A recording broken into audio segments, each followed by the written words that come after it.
Hello friends and welcome back to my channel. मेरा नाम है Ankit and I work as a data analyst. तो आज हम यहाँ पे बात करने वाले हैं एक बहुत ही इम्पोर्टेंट टॉपिक के बारे में। Stack data structure. हम यहाँ पे देखेंगे कि डेटा स्ट्रक्चर्स क्या होते हैं और स्टैक किस तरीके से क्या होता है और हमारे लिए कैसे बेनिफिशियल है वो। ये बहुत ही इम्पोर्टेंट टॉपिक होने वाला है। अभी हम यहाँ पे इसको बेसिक पढ़ेंगे और बेसिक इसलिए जरूरी है क्योंकि देखिए आगे जाके एडवांस कॉन्सेप्ट में आप जब भी डेवलपमेंट में जाएंगे या फिर हायर अपने कॉलेज वगैरह में टॉपिक में स्टैक्स पढ़ेंगे तो वहाँ पे कोई भी आपको बेसिक नहीं पढ़ाएगा। तो बेसिक यहाँ हाँ, आप यहाँ पे एक बार समझ के चलेंगे स्कूल में तो आप आगे आने वाले टाइम में बहुत ज्यादा इजी रहेगा। तो आज हम यहाँ पे इसी को बेसिक से लेके जैसे जितना आपका सिलेबस है उसके अकॉर्डिंगली इसको एडवांस तक लेके जाएंगे और एक एक पॉइंट को डिटेल में समझेंगे कि क्या होता है और क्या बेनिफिट होता है और क्या इसकी एप्लीकेशन है। सबसे पहले बात करते हैं डेटा स्ट्रक्चर्स की। ठीक है, तो डेटा स्ट्रक्चर क्या होता है कि मतलब आपके पास डेटा का कलेक्शन है। ठीक है, ठीक है, डेटा है लेकिन वो बहुत ही ज्यादा अनऑर्गेनाइज वे में पड़ा हुआ है कि मतलब वो बिल्कुल फैला पड़ा है आपके पास। अनस्ट्रक्चर्ड डेटा है तो उसको आपको एक ऑर्गेनाइज वे में स्टोर करना है, एक उसका कलेक्शन स्टोर करना है जो उसको आप मतलब एफिशिएंटली उसको स्टोर करना है और वो आप इजीली एक्सेसिबल भी हो उतना एफिशिएंटली। इसका सॉल्यूशन हमें डेटा स्ट्रक्चर्स प्रोवाइड करते हैं। ठीक है, ये एक मैकेनिज्म होती है जो डेटा को ऑर्गेनाइज और मैनेज करती है। अब देखते हैं इसमें कि टाइप्स ऑफ डेटा स्ट्रक्चर, मतलब कई तरीके के इसमें डेटा स्ट्रक्चर के टाइप होते हैं। जैसे लीनियर डेटा स्ट्रक्चर। लीनियर मतलब जिसमें डेटा जो एक लाइन में सेव होता है, लीनियर। जैसे कि उसमें के एग्जांपल होता है arrays, linked list, stacks, queues. ये different type of data structures होते हैं।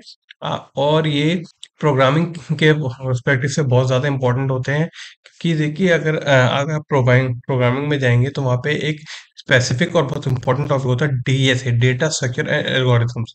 जहाँ पे हम जहाँ पे हम इन डेटा स्ट्रक्चर को यूज करते हुए कॉम्प्लेक्स प्रोग्राम लिखते हैं। तो उन उन कॉम्प्लेक्स प्रोग्राम को लिखने के लिए, उस एप्टीट्यूड को डेवलप करने के लिए आपको सबसे पहले इन डेटा स्ट्रक्चर्स की नॉलेज होनी जरूरी है। यहाँ पे आपके 12th के टॉपिक में दो ही डेटा स्ट्रक्चर्स है और भी बेसिक है, बहुत ज्यादा एडवांस लेवल का नहीं है। बट स्टैक्स और क्यूज, और आज का हमारा टॉपिक है स्टैक्स। तो आज हम कवर करेंगे यहाँ पे स्टैक्स। तो और सेकंड टाइप के डेटा स्ट्रक्चर्स होते हैं नॉन लीनियर। जैसे कि ट्रीज और ग्राफ। जैसे ट्री होता है ना, ट्री की ब्रांचेस वगैरह निकली होती हैं, उस टाइप में होता है। ग्राफ भी उसी तरीके से होता है बट वो अभी हमारा यहाँ पे कवर नहीं है। Just to give you understanding कि दो टाइप के डेटा स्ट्रक्चर होते हैं, लीनियर एंड नॉन लीनियर। हमारा आज का फोकस रहेगा स्टैक्स पे जो कि एक लीनियर डेटा स्ट्रक्चर है। चलिए उसको डिटेल में समझते हैं। रियल रियल लाइफ एग्जांपल्स में अगर हम देखें तो स्टैक्स क्या होते हैं। स्टैक्स होता है कि जैसे कि आप एक लाइब्रेरी में गए। ठीक है, लाइब्रेरी में एक बुक रखी, आपने एक बुक रखी, उसके ऊपर दूसरी रखी, तीसरी रखी, चौथी रखी, पांचवी रखी। ठीक है, तो this is example of a stack. या फिर जैसे हमने कि एक रियल लाइफ एग्जांपल, जैसे कि हम हमारे घर में भी हम रखते हैं। जैसे मम्मी हमारी रोटी वगैरह से कि कैसरोल में रखती हैं। तो वो कैसरोल में पूरे एक के ऊपर एक वो स्टैक बना के उसको ऐसे रख देती है और आप ऊपर से जो लास्ट उसको एक एक करके आप उसको लेते हो, खा लेते हो। ठीक है, these are the example, real life examples, जिससे कि आपको बेटर समझ में आए कि स्टैक होता क्या है। मतलब कि अगर हमें समझ में हम देखें तो इससे कि जैसे ये बुक्स रखी है एक के ऊपर एक, तो या ये बुक्स का this is a stack of books. ये प्लेट्स है, प्लेट्स का स्टैक है। इस तरीके से स्टैक होता है। इमेजिन कीजिए कि जैसे आप अब एक आपके पास एक स्टैक है। ठीक है, अब अगर आपको स्टैक में से कोई आइटम एक्सेस करना है, कोई आइटम रिमूव करना है, तो आप कौन सा आइटम सबसे पहले उठाएंगे। जैसे कि सबसे एक बुक है। ठीक है, पहली बुक है, फिर उसके बाद दूसरी बुक है, तीसरी बुक है, चौथी बुक है, पांचवी बुक है। तो अगर एक बहुत बड़ा स्टैक है, 10 बुक है, तो आपको किसी को बुक को उठाना है तो आप कौन सी बुक उठा सकते हो? 10th वाली, क्योंकि सबसे ऊपर रखी है। सब नीचे की तो नहीं खींच सकते क्योंकि सारी गिर जाएंगी। सो एक सही तरीका जो है, जिसको सही खींचने को तो आप खींच सकते हो, गिर जाएंगी।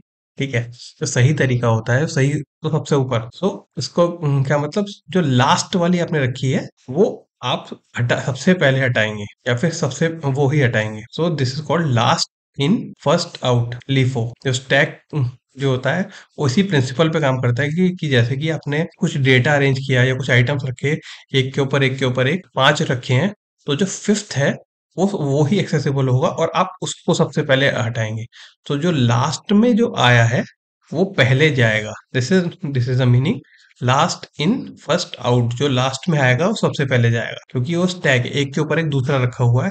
तो जो सबसे लास्ट में रखा गया है, मतलब कि जो सबसे ऊपर रखा गया है, वो सबसे पहले जाएगा। फॉर एग्जाम्पल, जैसे कि हम कैसरोल वगैरह में रोटी रखी होती है, मेरे जो रोटी वगैरह सेक रखती हैं, तो जो लास्ट में सेकी होती है वो सबसे ऊपर रखी हुई होती है, तो वही हम सबसे पहले खाते हैं। और ऐसे ऐसे करते करते जो जो सबसे पहली होती है सबसे नीचे होती है। तो इसी तरीके से स्टैक भी काम हमारा काम करता है लीफो प्रिंसिपल पे, लास्ट इन फर्स्ट आउट। देखिए, ये बेसिक्स मैं आपको इतनी डिटेल में बार बार इसीलिए समझा रहा हूँ, क्योंकि ये इसमें आप सबसे पहले इसकी बेसिक अंडरस्टैंडिंग और इसके कॉन्सेप्ट क्लियर करने बहुत जरूरी है।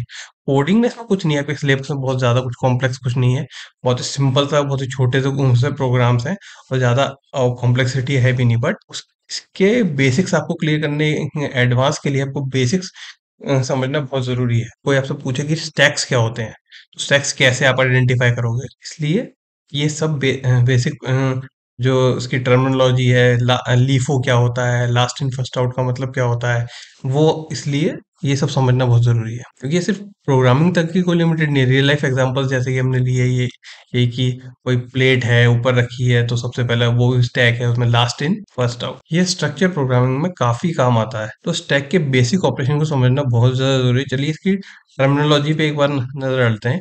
इसकी टर्मिनोलॉजी क्या क्या काम करती है स्टैक्स में, कि पुश पुश ऑपरेशन क्या होता है, मतलब कि आपको एक स्टैक है, उसमें अगर हमें कोई नया आइटम ऐड करना है तो उसको कहते हैं push operation.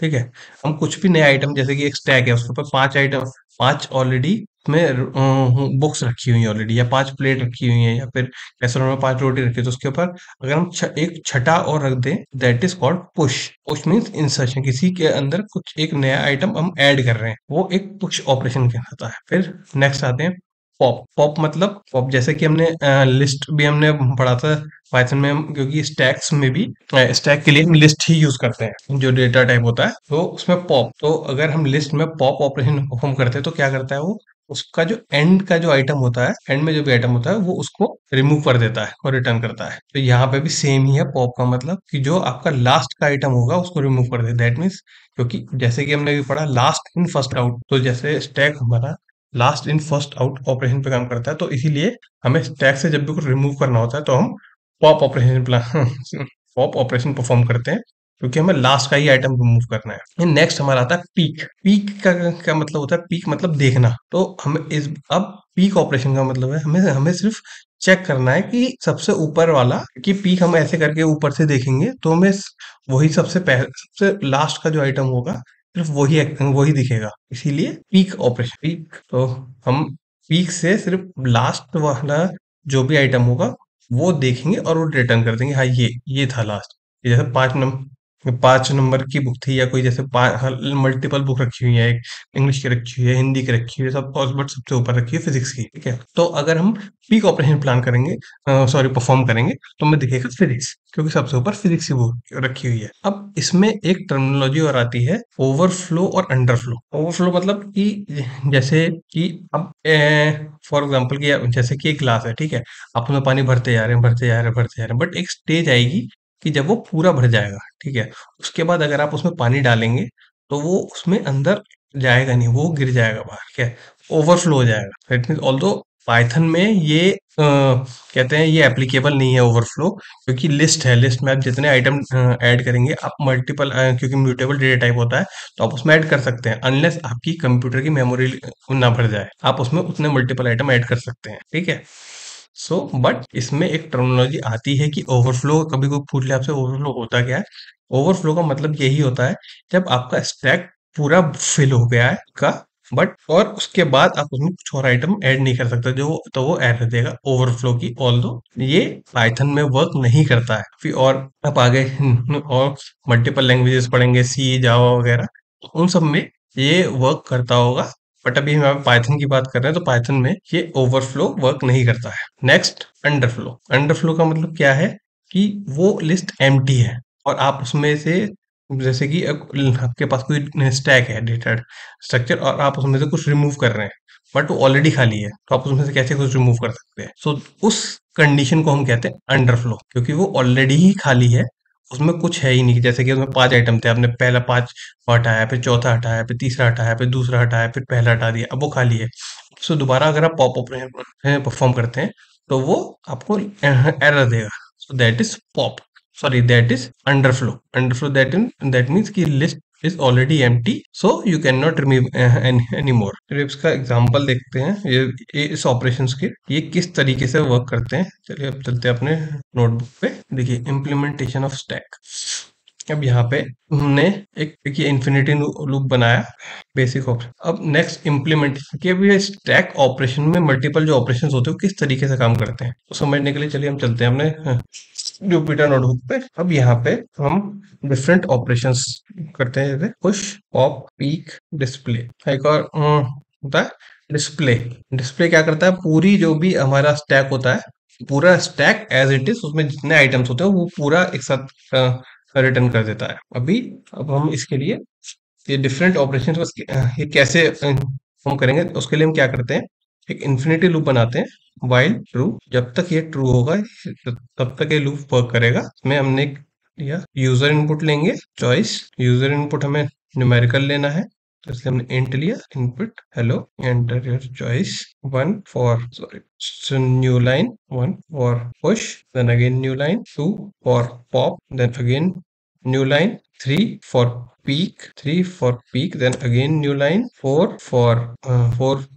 for display, again new line, 5 for exit. Okay, so if choice is equals to 1, then it would perform the push operation. Okay, and if choice is equals to 2, then pop, it will perform pop operation. If choice is so 3, then it will perform peak, it will peak, check करेगा कि क्या है last item. If choice 4 है, then it will display the complete stack list. Else कुछ और भी, अगर इसके अलावा कुछ और इनपुट आता है तो ये आपको एग्जिट कर देगा। प्रिंट एग्जिटेड ब्रेक, क्योंकि ये इन्फिनिटी लूप है तो उसको ब्रेक करना बहुत जरूरी है, अदरवाइज ये on and on and on multiple times चलता चला जाएगा और that would be a problem for us. Okay, push में हम इंट एंटर द नंबर, क्योंकि पुश में हमें जो नंबर एंटर करना होगा वो लेंगे ना। अब इसमें हमने सॉरी इसमें यहाँ पे एक देते हैं वेरिएबल स्टैक, एम्प्टी वेरिएबल, क्योंकि कहीं पे तो इंसर्ट करेंगे ना किसी वेरिएबल स्टैक और लिस्ट हम, वरना पुश पॉप वगैरह किसमें कर रहे हैं। ठीक, that means stack dot append. Append क्या करता है, अपेंड हमेशा लिस्ट के लास्ट में ऐड करता है। तो इसी और क्योंकि ये स्टैक है तो कोई भी नई एंट्री आएगी तो लास्ट में ही आएगी। तो यहाँ पे हमने हमारे पास पुश में नए नंबर लेंगे, उसमें फिर अपेंड करेंगे पुश में, क्योंकि जब जैसे भी हम नए आइटम इसमें ऐड करेंगे वो लास्ट में ही ऐड होगा, तो अपेंड ऑपरेशन हमेशा लास्ट में ही ऐड करता है। पॉप में सबसे पहले हम चेक कर रहे हैं लिस्ट ऑलरेडी एम्प्टी तो नहीं है। इफ इट्स, अगर वो एम्प्टी होगी तो हमारे पास एरर मैसेज आएगा अंडरफ्लो, स्टैक इज एम्प्टी, और अगर वो एम्प्टी नहीं है तो उस पर पॉप ऑपरेशन कर देगा। पॉप मतलब लास्ट आइटम मूव कर देगा उसमें से। पीक में हम सबसे पहले वही चेक करेंगे कि लिस्ट एम्प्टी तो नहीं है, तो करेंगे वो एम्प्टी है तो वो मैसेज रिटर्न कर देगा स्टैक इज एम्प्टी, एल्स वो हमें उसका लास्ट आइटम, क्योंकि स्टैक में हमने -1 लास्ट नंबर का इंडेक्स दिया है तो वो कॉल कर देगा। डिस्प्ले में भी वही हमें डिस्प्ले ऑपरेशन में भी वही चेक कर रहे हैं कि सबसे पहले if if the stack is empty, if it's empty then it will return stack is empty message, else it will return the stack. So yeah, it's different operation, push, pop, peek and display. peek का हमने example नहीं देखा, चलिए देखते हैं। उसकी वजह से दोबारा रन करेंगे तो, क्योंकि हम इसको सेव नहीं कर रहे हैं, हर बार करना पड़ेगा। एंटर 22 78 56 78, उप्स 2 टाइम्स कर दिया, कोई नहीं। ठीक, अब हमारी ये लिस्ट है, इसको पीक करेंगे। पीक में हमने ऐड कर दिया 78। Let's remove the confusion. 99, ठीक, वो लास्ट नंबर 99 है, तो अगर हम पीक करते हैं तो उसने रिटर्न किया 99, C 99, and here we have 22 78 56 99। This is the implementation stack. ये हमारे डिफरेंट जो ऑपरेशंस हमने जो पढ़े, पुश, पॉप, पीक और डिस्प्ले, इस तरीके से हमें काम करते हैं। तो दोस्तों इस वीडियो में हमने स्टैक के बारे में हर एक एस्पेक्ट कवर किया, from basic definition to application. Even उसका हमने इम्प्लीमेंटेशन भी देखा कि डिफरेंट जब पुश ऑपरेशन होता है वो होता क्या है, किस तरीके से काम करता है, क्या आउटपुट आता है, पॉप में क्या होता है, पीक में क्या होता है, डिस्प्ले में क्या होता है। तो इस तरीके से आज हमने इसको डिटेल में बिल्कुल बेसिक से लेते हुए जो आपको एज पर योर सिलेबस में एडवांस तक भी देखा। तो आज के लिए इतना ही। अगर आपको ये वीडियो हेल्पफुल लगी हो तो इसे प्लीज़ लाइक कीजिएगा और इसे अपने फ्रेंड्स के साथ भी शेयर कीजिएगा ताकि उनके भी बेसिक कॉन्सेप्ट क्लियर हो सके। और इसको प्लीज़ सब्सक्राइब करना मत भूलना। मिलते हैं फिर अगले वीडियो में नेक्स्ट टॉपिक के साथ। फिर तब तक के लिए हैप्पी लर्निंग। Bye bye.